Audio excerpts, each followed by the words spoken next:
शांति। ओम शांति। ओम शांति। मुरली का चिंतन 13 जनवरी 2026, जिसमें शिव बाबा ने वरदान दिया है कि श्रेष्ठ तकदीर की स्मृति द्वारा अपने समर्थ स्वरूप में रहने वाले सूर्यवंशी पद के अधिकारी भव। इसका विस्तार है, जो अपनी श्रेष्ठ तकदीर की सदा स्मृति में रखते हैं वह समर्थ स्वरूप में रहते हैं। उन्हें सदा अपना अनादि असली स्वरूप स्मृति में रहता है। कितनी सुंदर लाइन है कि जो अपनी श्रेष्ठ तकदीर को सदा स्मृति में रखता है।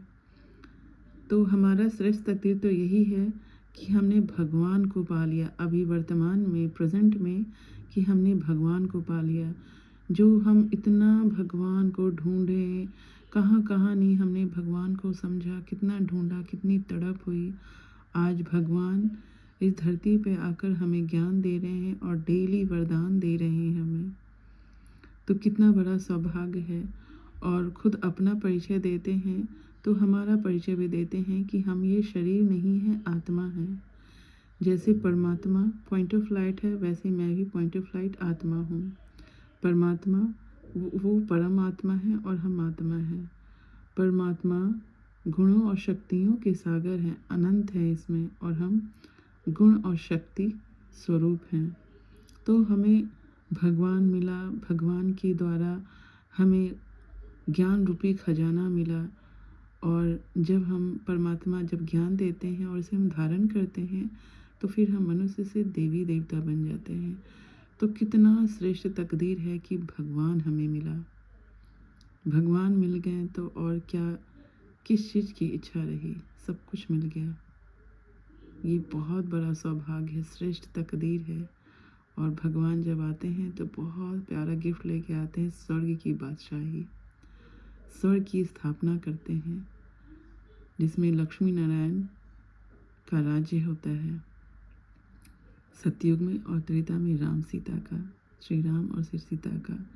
तो कितना बड़ा सौभाग्य है कि श्री लक्ष्मी, श्री नारायण, श्री राम सीता के राज्य में हम जाते हैं और उन जैसा हम बनते हैं, लक्ष्मी नारायण बनते हैं। बहुत बड़ा सौभाग्य, देवी देवता बनते हैं।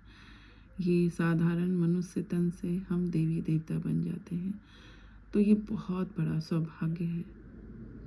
और जब हम अपनी श्रेष्ठ तकदीर में रहते हैं कि हम ही देवी देवता थे और फिर हम ही देवी देवता बनेंगे, तो ये बहुत बड़ा सौभाग्य। और ये सिवाय भगवान के, परमात्मा शिव के, कोई ये बता नहीं सकता। तो स्वयं भगवान शिव इस धरती पे आकर हमें बता रहे हैं कि तुम ही देवी देवता थे और अब तुम्हें ही देवी देवता बनना है। तो ये बहुत बड़ा श्रेष्ठ तकदीर है हमारा, बहुत लकीस्ट है हम। तब हम जब अपने समर्थ स्वरूप में रहते हैं तो उन्हें हमेशा अपना अनादि स्वरूप, असली स्वरूप याद में रहता है। तो हमारा असली स्वरूप क्या है? अनादि स्वरूप। अनादि स्वरूप किसे कहते हैं? जब हम अपने घर शांति धाम में, मुक्ति धाम में, ब्रह्मलोक में, परम धाम में रहते हैं, तो हमारा वहाँ पे जो असली स्वरूप है वो है आत्मा के गुण, ज्ञान, प्रेम, पवित्रता, सुख, शांति, शक्ति, आनंद और अष्ट शक्तियाँ रहती हैं। यही हमारे असली स्वरूप हैं। बट अभी होता क्या है, अभी की दुनिया में, कलयुगी दुनिया में, अभी नकली फेस धारण, कभी भी वैसी आत्मा जो होते हैं ना, जो श्रेष्ठ तकदीर की स्मृति में रहते हैं कि हम क्या बनने वाले हैं और क्या थे, फिर उन्हें अपना असली स्वरूप याद आता है, आत्मा के सातों गुण, तो वह कभी भी नकली फेस धारण नहीं करते। नकली फेस जो हम हैं ही नहीं। कई बार माया नकली गुण और कर्तव्य का स्वरूप बना देती है। वो नकली स्वरूप क्या है? माया माना ही विकार। तो वो नकली स्वरूप क्या है? जो हम हैं ही नहीं। किसी को क्रोधी, किसी को लोभी, किसी को दुखी, किसी को अशांत बना देती है। तो हमारा ये नेचर नहीं है। परमात्मा ने ये आकर बताया कि हमारा ये नेचर नहीं, हमारा अनादि स्वरूप ही असली स्वरूप है। माना कि आत्मा के जो 7 गुण हैं वही हमारा असली स्वरूप है। तो वैसी आत्मा श्रेष्ठ तकदीर की जो स्मृति में रहते हैं, वैसी आत्मा हम हमेशा अपने असली स्वरूप आत्मी गुण में रहते हैं।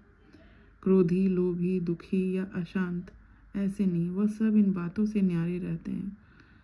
एक टक बिल्कुल एक समान स्थिति में अनुभव करें कि बाहर का सीन संबंधियों के रूप में, परिस्थिति के रूप में बहुत ही खराब चल रहा हो, बहुत ही बुरा व्यवहार, बहुत ही बुरी परिस्थिति, कुछ भी चल रहा हो किसी के जीवन में, परंतु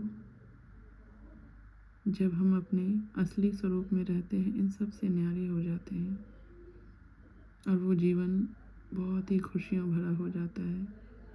आप एक बार जब कोई बुरा व्यवहार करता हो और आप अच्छा करके देखें, माना प्रेम और शांति कर रख के देखें, क्रोध नहीं, नफरत नहीं, घृणा नहीं, तो फिर देखिए आपका जीवन खुद कितना सुंदर हो जाएगा। और जिस आत्मा के लिए आप, चाहे वो कितना भी बुरा कर रही हो, आप जब उसके लिए सदा प्रेम, शांति, रहम का, शुभ भावना, शुभकामना का रखेंगे, तो वो आत्मा भी शांत हो जाएगी। तो ये है न्यारापन, इन बातों से न्यारापन, वो न्यारी रहती है आत्मा। तो अपने श्रेष्ठ तकदीर को सदा स्मृति में रखना है कि हम क्या थे और क्या बनने वाले हैं और हमें मिला कौन है, भगवान शिव निराकार। जो बच्चे अपने असली स्वरूप, अब शिव बाबा कह रहे हैं, जो बच्चे अपने असली स्वरूप में स्थित रहते हैं वही सूर्यवंशी पद के अधिकारी बन जाते हैं। कितनी बड़ी बात है कि जो भी बच्चे अपने असली स्वरूप में, अनादि स्वरूप में, माना आत्मा के 7 गुणों में स्थित रहते हैं, परिस्थिति और लोग कैसे भी हों, हमें अपने असली स्वरूप में रहना है।